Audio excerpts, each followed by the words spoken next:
ഈശോമിശിഹായ്ക്ക് സ്തുതിയായിരിക്കട്ടെ. ഇന്ന് നമ്മൾ വിശുദ്ധ കൊച്ചു ത്രേസ്യായെ പറ്റിയാണ് കേൾക്കാൻ പോകുന്നത്. 1871 നവംബർ 2-ാം തീയതി അലൻസോണ എന്ന ഗ്രാമത്തിൽ ലൂയിസിൻ്റെയും സെലിംഗൊരിയുടെയും 9 മക്കളിൽ 9ാമത്തേതവളായിട്ടാണ് കൊച്ചു ത്രേസ്യ ജനിക്കുന്നത്. അവളുടെ പിതാവായ ലൂയിസ് ഒരു വൈദികനാകാൻ വേണ്ടി ആഗ്രഹിച്ചിരുന്നു.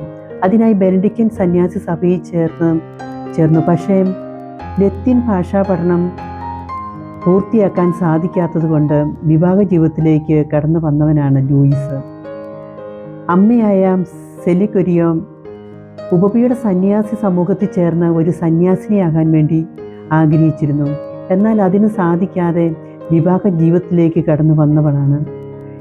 ഇവർക്ക് 9 മക്കളിൽ 4 മക്കൾ ചെറുപ്പത്തിലെ തന്നെ ദൈവസന്നിധിയിലേക്ക് യാത്രയായി. പിന്നെ ഉണ്ടായിരുന്ന 5 പെൺമക്കളാണ്.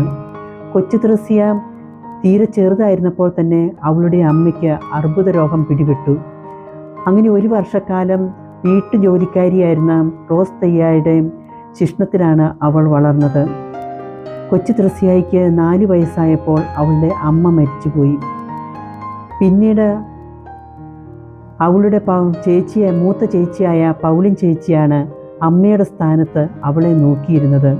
പൗലിൻ ചേച്ചി ഈശോയെക്കുറിച്ചും വിശുദ്ധ കുർബാനയെക്കുറിച്ചും ദീപികാരുണ്യ സ്നേഹത്തെക്കുറിച്ചുമൊക്കെ കൊച്ചു ത്രേസ്യായ്ക്ക് പറഞ്ഞു കൊടുത്തുകൊണ്ടിരുന്നു.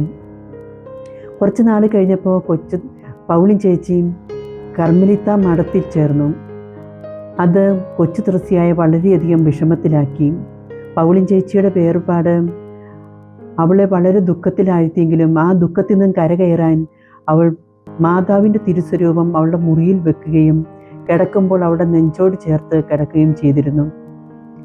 അവൾ പിതാവുമൊത്ത് പുറത്തു പോയിരുന്ന സമയങ്ങളിൽ ദേവാലയത്തിൽ കയറി പ്രാർത്ഥിക്കുക പതിവായിരുന്നു. ദിവികാരുണ്യ ഈശോയെ ഉറ്റു നോക്കിക്കൊണ്ടിരുന്നു അവളുടെ ഏക വിഷമം എന്താന്ന് വെച്ചാൽ ഈശോയെ സ്വീകരിക്കാൻ സാധിക്കുന്നില്ല എന്നുള്ളതായിരുന്നു. ഒരിക്കൽ പിതാവ് ഗാർഡനിൽ കൂടി ഇങ്ങനെ നടന്നുകൊണ്ടിരിക്കുമ്പോൾ അടുത്ത് ചെന്ന തെരേസായോട് പിതാവ് ഒരു തണ്ട് പൂ കൊടുത്തിട്ട് പറഞ്ഞു, ഇതിലെ വെള്ളപ്പൂവ് എൻ്റെ തെരേസ കൊച്ചാന്ന് പറഞ്ഞു. അവൾ ആ പൂ കൊണ്ടുപോയി അവളുടെ പുസ്തകത്തിൽ കൊണ്ടുപോയി സൂക്ഷിച്ചു വെച്ചു. അവൾ മരണം വരെയും ആ പൂവ് ആ പുസ്തകത്തിൽ തന്നെ സൂക്ഷിച്ചു വെച്ചിരുന്നു. അങ്ങനെയാണ് അവൾ ചെറുപുഷ്പം എന്ന പേരിൽ അറിയപ്പെടുന്നത്. അവളെ പ്രഥമ ദീപികാരുണ്യ സ്വീകരണത്തിനായി ഒരുക്കിയിരുന്നത് അവളുടെ ചേച്ചി മരിയ ചേച്ചിയാണ്. മരിയ ചേച്ചി അവൾക്ക് എങ്ങനെ വിശുദ്ധിയാകാമെന്നും എങ്ങനെ നേർവഴിയിലൂടെ പോകാമെന്നുമൊക്കെ മരിയ ചേച്ചി അവളെ പഠിപ്പിച്ചിരുന്നു. അങ്ങനെ ഒരു വിശുദ്ധ ജീവിതം നയിക്കുന്നതിനുള്ള പാഠങ്ങൾ അവൾ മരിയ ചേച്ചിയിൽ നിന്നും കരസ്ഥമാക്കി. ദീപികാരുണ്യ സ്വീകരണത്തിന് 1 മാസം മുമ്പ് തന്നെ അവൾ പ്രാർത്ഥിച്ചും ധ്യാനിച്ചും ഒരുങ്ങിയിരുന്നു. അവൾ വികാരിയച്ഛൻ്റെ അടുത്ത് ചെല്ലുകയും വികാരിയച്ഛൻ പറയുന്ന കാര്യങ്ങൾ എഴുതി വെച്ച് ഏകാന്തതയിൽ ധ്യാനിക്കുകയും ചെയ്യുമായിരുന്നു.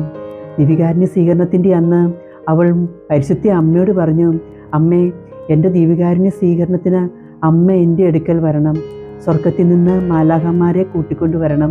അങ്ങനെ എൻ്റെ ആദ്യ കുർബാന സ്വീകരണത്തിന് ഒരു സ്വർഗീയ സംഗീതോത്സവം തന്നെ അവിടെ നടത്തപ്പെടണം. ദീപികാരുണ്യ സ്വീകരണത്തിന് ഒരുക്കത്തിനുള്ള ദിവസങ്ങളിൽ അവൾ പുറത്തു പോയപ്പോൾ ഒരു പാവപ്പെട്ട മനുഷ്യൻ്റെ വേദന അവൾ കാണുന്നുണ്ടായിരുന്നു. ദീപികാരുണ്യ ദിവസം പ്രാർത്ഥിക്കുന്ന ഏത് കാര്യവും സാധിച്ചു കിട്ടുമെന്ന് അവൾക്ക് ഉറപ്പായിരുന്നു. അന്നത്തെ ദിവസം അവൾ ആ പാവപ്പെട്ട മനുഷ്യന് വേണ്ടിയാണ് പ്രാർത്ഥിച്ചത്. ദീപികാരുണ്യ സ്വീകരണത്തിൻ്റെ ദിവസം അവൾ 2 പ്രതിജ്ഞ എടുത്തു. ഒന്ന്, ഈശോയെ ഞാൻ നിന്നെ സ്നേഹിക്കുന്ന സുഹൃദേവം എപ്പോഴും ഉരുവിട്ടോളാമെന്നും എത്രയും ദയുള്ള മാതാവേ എന്ന പ്രാർത്ഥന ഇടയ്ക്കിടയ്ക്ക് പ്രാർത്ഥിച്ചു കൊള്ളാമെന്നുമായിരുന്നു അവളുടെ പ്രതിജ്ഞ. ഈ പ്രതിജ്ഞ അവൾ മരണം വരെ അനുസരിക്കുകയും ചെയ്തു. ഒരു സന്യാസിനിയാകാൻ അവൾ ഏറെ കൊതിച്ചിരുന്നു. അതിനായിട്ട് ഒരു ദിവസം അവൾ പിതാവിൻ്റെ അടുക്കൽ ചെന്ന് അവളുടെ ആഗ്രഹം പറഞ്ഞു. പക്ഷെ പിതാവ് അതിന് സമ്മതിച്ചില്ല. പിതാവ് മാത്രമല്ല, വികാരിയച്ഛനോ ബിഷപ്പോ ഒന്നും അവളുടെ ആഗ്രഹത്തിന് കൂട്ടുനിന്നില്ല. കാരണം അവൾക്ക് തീരെ പ്രായം കുറവായിരുന്നു. എന്നാൽ അവൾ അവളുടെ തീരുമാനത്തിന് ഒരു മാറ്റവും വരുത്തിയില്ല. അവൾ മാർപ്പാപ്പയെ കാണാൻ തന്നെ തീരുമാനിച്ചു.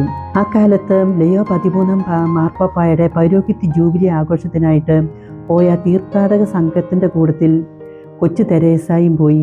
അവിടെ ചെന്ന് മാർപ്പാപ്പയെ കണ്ട് കാലിൽ വന്നിച്ച ശേഷം അവൾ പറഞ്ഞു, എനിക്കൊരു സന്യാസിനിയാകണം, അത് കർമ്മല മഠത്തിൽ തന്നെ ചേർന്ന് സന്യാസിനിയാകണം. അപ്പോൾ മാർപ്പപ്പ അതിന് മറുപടിയായിട്ട് പറഞ്ഞു, ദൈവം ആഗ്രഹിക്കുന്നുവെങ്കിൽ നീ മഠത്തിൽ ചേരുമെന്ന്. അവൾ തിരിച്ചു വന്നിട്ട് ബിഷപ്പിന് കത്തെഴുതി. അവളുടെ നിർബന്ധപ്രകാരം ബിഷപ്പ് മഠത്തിൽ ചേരുവാൻ സമ്മതിച്ചു. അങ്ങനെ നമ്മുടെ കൊച്ചു തെരേസയും കൊണ്ട് പിതാവ് കർമ്മല മഠത്തിൽ ചെന്നു. ഒരു സന്യാസിനിയായപ്പോൾ അവൾക്ക് മനസ്സിലായി പുഷ്പങ്ങളെക്കാൾ കൂടുതൽ മുള്ളുകളാണ് അവിടെ ഉള്ളതെന്ന്. അവൾ അവളുടെ വിശ്വാസ ജീവിതം കൂടുതൽ ശക്തമാക്കാൻ അവൾ കൂടുതൽ പരിശ്രമിച്ചു. പ്രവർത്തിക്കുന്നതിനേക്കാൾ കൂടുതൽ സ്നേഹിക്കുകയാണ് സന്യാസത്തിൻ്റെ മേന്മയെന്ന് അവൾ പഠിച്ചു. ക്ഷയരോഗം ബാധിച്ച് അവൾ തീരെ അവശയായിരുന്നപ്പോഴും ദൈവത്തെയും മനുഷ്യരെയും സ്നേഹിക്കാൻ അവൾ ഒട്ടും അമാന്തം കാണിച്ചില്ല. അതിനായിട്ട് അവൾ നല്ലവണ്ണം പരിശ്രമിക്കുകയും ചെയ്തു. വിശുദ്ധ കൊച്ചുത്രേസ്യ ഏത് കാര്യത്തിനും പ്രാർത്ഥിച്ചിരുന്നപ്പോൾ കുർബാന ചൊല്ലിയാണ് വിശുദ്ധ കൊച്ചുത്രേസ്യ പ്രാർത്ഥിച്ചത്.